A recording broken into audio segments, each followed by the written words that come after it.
Hello, Dr. Randy. We are here again for podcast, and thank you for coming in and sharing your information today. This is getting to be so much fun, Ryan.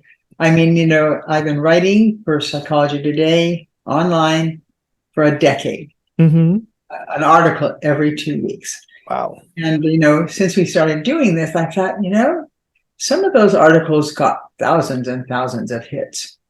And maybe I should just go back and talk about some of those that are still relevant.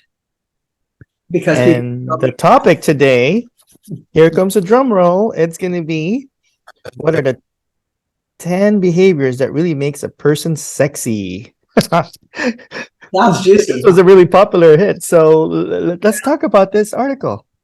Well, let me start off with sexy people are sexy across the board. They're that way in kind of every area of their life, a little more like cats than dogs. Dogs are like lovely, and cats are, when I feel like coming over to talk to you, I will. And they move in a very rhythmic, sexy manner, so if you had to compare animals, which is kind of funny, but sexy people are sexy across the board. So when I ask people, because I'm also a certified sex therapist, I ask people, what is sexy to you? And of course, the first thing people always say are what's immediately obvious. Men, mostly, more than women. You have to be very careful these days not to be, binary. They tend to look at looks and the way a woman or a man looks to them. Women like, of course, when a man is hot and has a hot body and keeps in touch and is cute and is handsome. But they also look for, oh my God, he has such beautiful eyes. Oh my God, I love the way he moves. Women will fall desperately in love with men that may not seem outwardly that desirable, but they fall madly in love with them. So rather than just focus on what the external observations are of what makes a person look sexy or seem sexy, I began asking people years ago, who are the people that actually, they know what to do in bed. Obviously, they've learned the techniques, but who are the people that you really have satisfying and amazing relationships with? Mm-hmm. And I started kind of gathering what those characteristics were. And interestingly enough, and this is going to make you laugh, I can see them in a 6-year-old child. Really? Oh, yeah. It's like, whoa, somebody better put that kid in a priesthood by the age of 12. Because he just oozes a kind of understanding of what I'm talking about. So let me talk about what some of those are. Sure. People who are sexy in life and sexy in bed, they love the whole process of the game. And I don't mean it's a game to them. They just like playing. They like inviting and letting go. They like teasing and letting go. They don't push. They don't have a sort of an agenda. They're sort of let things evolve. And so they will tease you and back away and tease you and back away, not because they're trying to harm you, but because they're making sure the rhythms are going to fit and work before it moves into something else. So it's a kind of flirtatiousness that's not sexually oriented, but is sort of whole body, whole mind, whole soul oriented. So that they play, they just play. They're just relentless flirts, and they just tease all the time. This one little boy I'm talking about was running around my office like a nutcase, and his mother was trying to talk to me, and she finally got up and said, "That's enough." And he said, "Oh, you're so beautiful when you're mad." And I said to him, "Where did you hear that?" He said, "On television, but it works." Now that's sexy. I'm sorry. Yeah. Another part about sexy people, they just don't seem to have any attachment to outcome. Excuse me. They're sort of enjoying the moment. They're enjoying the rhythm. They're enjoying the possibility. They're enjoying the underlying mutual attraction. It's growing for both people. They don't start with, I'm going to get laid and work back ever. It's like, hey, if this works, and we're both into it, and this is really a lot of fun, and we're more and more interesting to each other that way, hey, it's going to happen. And when it does, it's going to be really good. But I'm not starting there and working backwards. That's ridiculous, because that just talks about me wanting to get laid. It doesn't have anything to do with us discovering a new way of being with each other, a brand new way of being with each other that has, kind of mutual respect and rhythm and teasing and playfulness. And the actual arousal starts much earlier than the arousal. Now, there is a common joke talked about therapists that, men wake up with an erection and women need 36 hours. Well, there's probably some truth to that. Women respond much better. They are multi-orgasmic, much more than men are, if they are properly prepared. Most women, not all women, but many women, and certainly more women than men.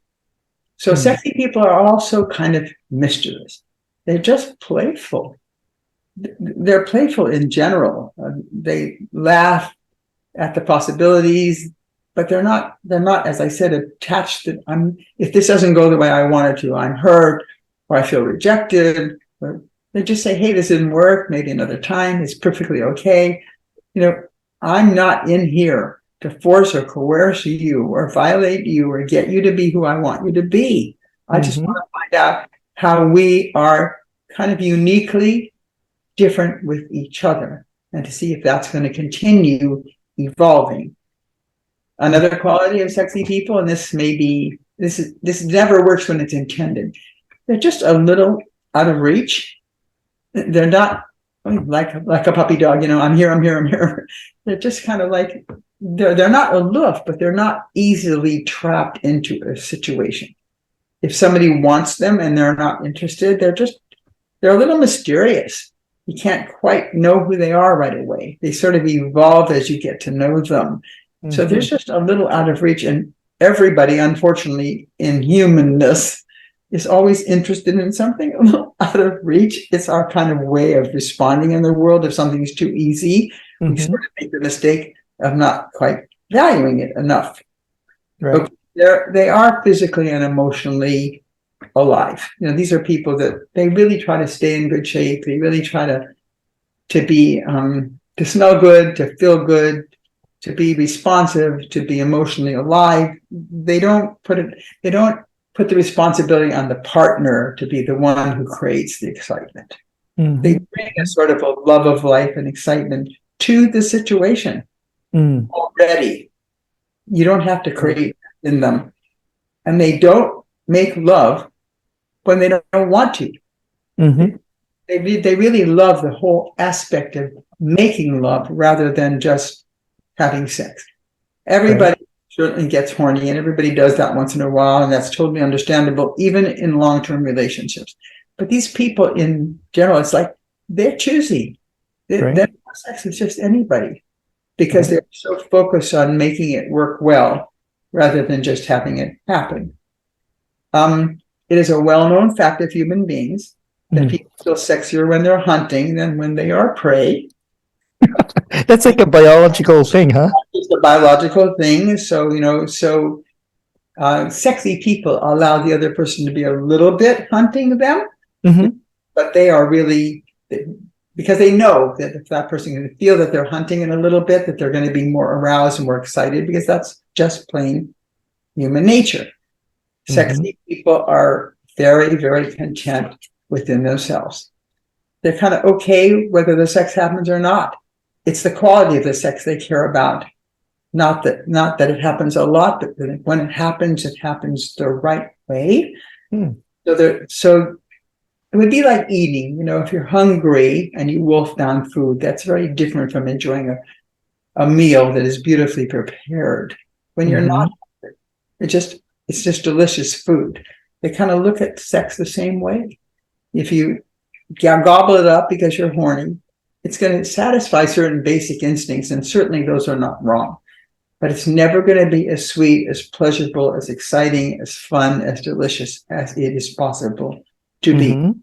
The next part, which is, I guess, probably one of the most important, they get their partners. They're intuitive about when that partner is aroused, when they aren't aroused. They might be in the middle. Perhaps they're in the middle of starting to make love and they feel that it goes a little flat. They just lost you for this minute. Where'd you go? Let's stop until we reconnect and make sure this is right. So they don't, if they get carried away, they recognize it when the person has lost connection. They intuit the way a person wants to be touched. because they pay attention to the other person's responses to them. And if it's Mm-hmm. not working, they really don't want to keep going just because they keep going. Now, again, people are human. Sometimes people are horny, or they're just really in touch with wanting to, as I said, get laid or have sex. But for the most part, sexy people, man, they are just not viable. Mm-hmm. Like that happens, and the woman or man they're with seems to be a little preoccupied, they stop. And they'll say, hey, we just disconnected a little bit. Let's talk about this. It's okay. Or maybe they'll start in the middle of sex and they'll start laughing. They have a wonderful sense of humor because they're playful.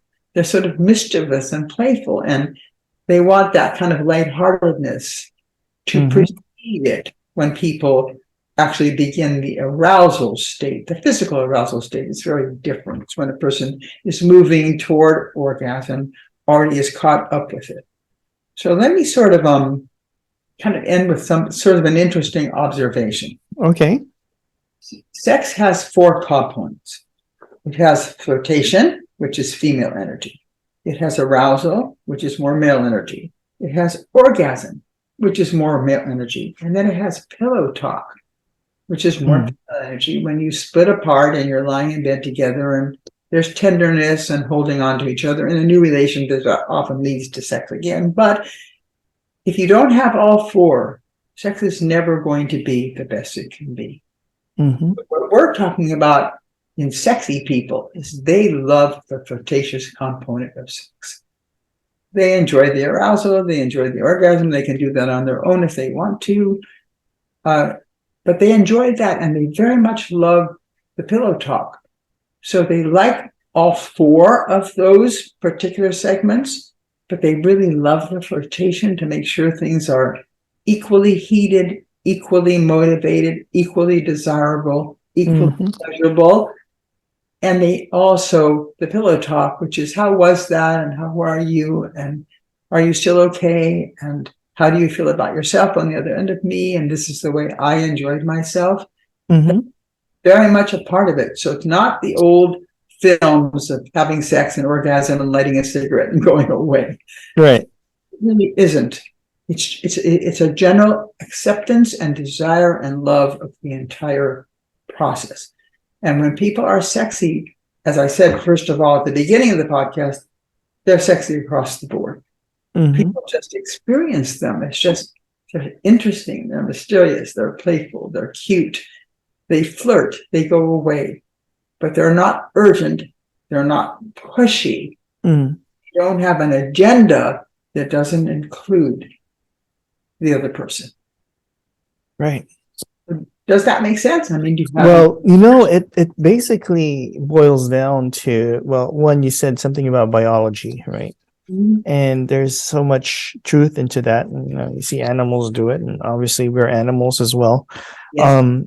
And that's something kind of like somewhat of a taboo in marriage, right? No one really talks about it, but when you're dating and stuff, that's very out there. It's so interesting because in marriage, of course, is when people should be more likely to talk about it. But it is true that people can watch television. I've said this before. Now they can hear about pooping. They can hear about anything. They can hear a lot about sex on television, but it's hyped. What I'm talking about is very, very, very quiet. It is so incredibly present. And people, as I said, who are good lovers, they take care of themselves, but they realize if that other person isn't with them in that same experience, they're by themselves, and it can be really lonely. It's kind of like getting off on each other, but there's no real connection. Wow. Okay, that's amazing. So any questions for our viewers, they can reach you where? They can reach me at my website, which is randygunther.com. Randy Gunther as one word, lowercase, Randy with an I. Or they can look at all the 250 articles on my website, which is relationshipsactually.org. Or they can, of course, which I would be delighted, subscribe. We're going to try to do one of these podcasts every week if we can. Fantastic. Okay, well, thank you for sharing so much great information, Dr. Randy, as usual, and we'll see you next week. Okay, sounds great to me.